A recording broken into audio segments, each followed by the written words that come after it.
Il y a une autre personne qui me dit, et la question était vraiment très judicieuse et très importante. Elle me dit, mais si les cryptos ont cet impact-là, comme elles ont été créées, si elles sont vraiment appliquées dans la même idéologie libertarienne de comment elles ont été créées, bah, les États, c'est complètement inintéressant pour eux en fait. C'est des choses qu'ils ne veulent pas parce qu'ils vont perdre complètement le pouvoir sur la masse monétaire et du coup le pouvoir direct sur le peuple. Et là, c'est une question qui était vraiment intéressante, vraiment profonde, qui mériterait un grand débat parce que c'est des choses avec lesquelles on a pas mal parlé avec Thibaut. Et je pense que moi, ma vision des choses sur tout ça, c'est qu'effectivement, il y a deux types d'États. Il y a des États, des pays qui ont des monnaies qui sont fortes actuellement, comme on va dire l'euro, le dollar, la livre sterling, le franc suisse, qui eux n'ont pas forcément un réel intérêt en fait dans ce côté-là, parce qu'effectivement ils vont perdre leur souveraineté. Et après il y a tous les pays émergents ou tous les pays qui sont obligés d'acheter du dollar américain déjà, si on prend que la partie dollar américain, pour arriver à récupérer leur propre souveraineté. Et c'est ce qui s'est passé avec le Salvador. Oui, il y a une adoption qui est potentiellement mitigée, et ça je suis totalement prêt à l'entendre. Mais globalement, pourquoi le Salvador a fait le choix de passer sur du full Bitcoin, du moins de le mettre en monnaie officielle, c'est parce qu'ils étaient obligés d'acheter du dollar américain en permanence, et donc potentiellement ils étaient sous les directives américaines, et donc ils pouvaient pas faire tout n'importe quoi avec.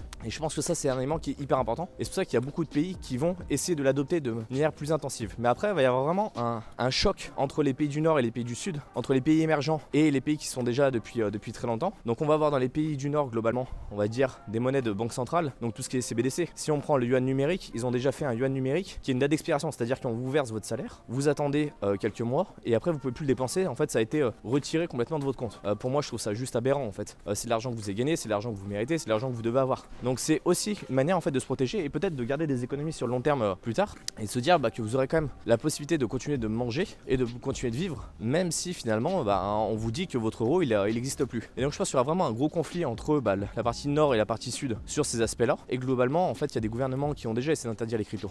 On l'a vu, ça n'a pas donné des résultats qui étaient probants. Parce que ce qui se passe, c'est que c'est un petit peu comme si vous essayez de bloquer internet. C'est des choses qui sont décentralisées. Et la première personne qui va avoir un téléphone portable, la première personne qui va avoir un ordinateur peut utiliser en fait de la crypto.